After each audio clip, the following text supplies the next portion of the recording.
Kemenangan atas Persebaya didapat Persib di laga pekan ke-32 dengan skor 3-1. Sempat kesulitan di awal-awal laga, Maung Bandung akhirnya bisa unggul dan akhirnya meraih kemenangan dengan nyaman di hadapan Bobotoh. Terutama di babak kedua, pemain tampil menghibur dengan tambahan 2 gol dari David da Silva untuk mengunci kemenangan. Selain karena unggul jumlah pemain lantaran satu pemain lawan di kartu merah, Bojan Hodak menyebut ada faktor lain yang membuat pemainnya bermain lepas. Salah satunya hal adalah, ketika kami tahu sudah lolos ke zona 4 besar itu membuat tekanan yang dirasakan semuanya menjadi jauh berkurang, terang Bojan. Menurutnya pemain merasa tidak memikul beban yang berat pasca memastikan tiket ke Championship Series sebelum menghadapi Persebaya.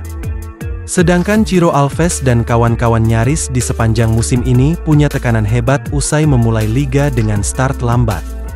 Karena sejak awal musim kami tidak memulai dengan baik, dan setelah itu ada banyak tekanan dirasakan.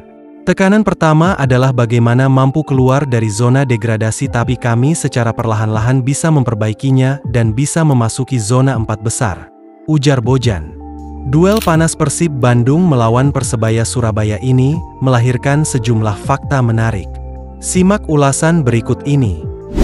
Fakta pertama adalah David da Silva cetak hat-trick. Di pertandingan tadi David da Silva mencetak hat-trick, itu merupakan hat-trick kedua yang dicetaknya musim ini setelah sebelumnya juga mencetak 3 gol ke gawang Persita Tangerang. Kali ini, David da Silva mencetak hat-trick ke gawang Persebaya yang merupakan mantan klubnya. Apa yang dicatatkan ini memperpanjang rekor selalu menjebol gawang bajul ijo dalam 5 pertemuan beruntun di Liga 1 sejak musim 2021-2022. Tambahan 3 gol membuat David da Silva mantap di puncak daftar pencetak gol BRI Liga 1 musim ini dengan 25 gol. Fakta kedua adalah 10 laga Persib tak terkalahkan. Persib Bandung sempat harus puas dengan hasil imbang 1 poin dalam 2 pertandingan sebelumnya. Tapi, situasinya kali berubah karena mereka akhirnya kembali ke jalur kemenangan. Maung Bandung bahkan tercatat sudah tidak terkalahkan dalam 10 pertandingan terakhir. Rinciannya, mereka membukukan masing-masing 5 menang dan seri. Fakta ketiga adalah kartu merah Persebaya. Kartu merah yang diterima Andre Oktaviansyah menambah daftar panjang bagi Persebaya. Tim Bajul Ijo tercatat sebagai tim dengan penerima kartu merah terbanyak di BRI Liga 1 2023-2024. Total, sudah ada 7 kartu merah yang diterima Persebaya dalam 31 pertandingan musim ini. 2 bek sayap, yakni Catur Pamungkas dan Reva Adi Utama, masing-masing 2 kali menerima kartu merah. Sedangkan 2 lainnya adalah hukuman usiran yang diberikan kepada striker asing Paulo Enrique dan Ripal Wahyudi.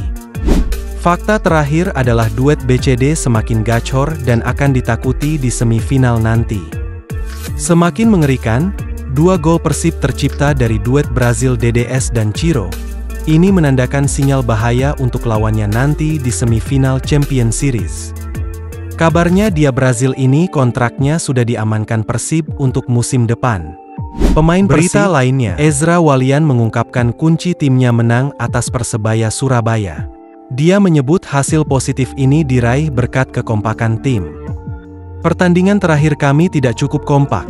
Latihan di minggu lalu kami banyak bicara soal kekompakan bersama dengan tim dan pertandingan hari ini kami main bagus, kami main kompak sekali, kata Ezra usai laga. Pemain kelahiran Amsterdam Belanda ini mengaku senang tim tamu tidak banyak mendapat peluang. Bajul Ijo hanya mencatatkan 5 kali tembakan dan 2 diantaranya tepat sasaran. Pelatih juga bicara, mereka tidak dapat peluang, hanya dari 1 tendangan bebas. Kami tidak tertekan untuk bisa mendapatkan kemenangan ini karena kami tahu selalu menciptakan peluang, ungkapnya. Berita lainnya, Paul Munster sebut biang kekalahan Persebaya dari Persib. Pelatih Persebaya Paul Munster menyayangkan timnya kehilangan fokus di akhir babak pertama. Padahal pertahanan timnya bermain cukup disiplin selama 42 menit, untuk membuat Persib buntu sebelum David da Silva mencetak gol pertamanya menit 43 lewat kombinasinya dengan Ciro Alves.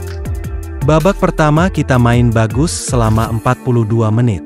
Menit 42 kehilangan sedikit konsentrasi, kualitas Ciro dan David yang cepat. Setelah itu kita bermain dengan 10 pemain dan itu membuat kita sulit, kita panik, kata Munster.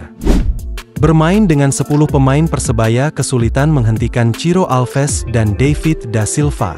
Munster juga tak senang dengan sikap pemain atas gol kedua DDS lewat sundulan memanfaatkan umpan sayap kanan yang dikirim Beckham Putra. Persib adalah tim dengan skuad terbaik. Kalau kita masih main dengan 11 pemain kita bisa mengimbangi Persib. Gol kedua tidak cukup bagus, di babak kedua cukup kecewa dengan golnya David seperti yang terjadi itu mengecewakan. Banyak kesalahan, ucapnya.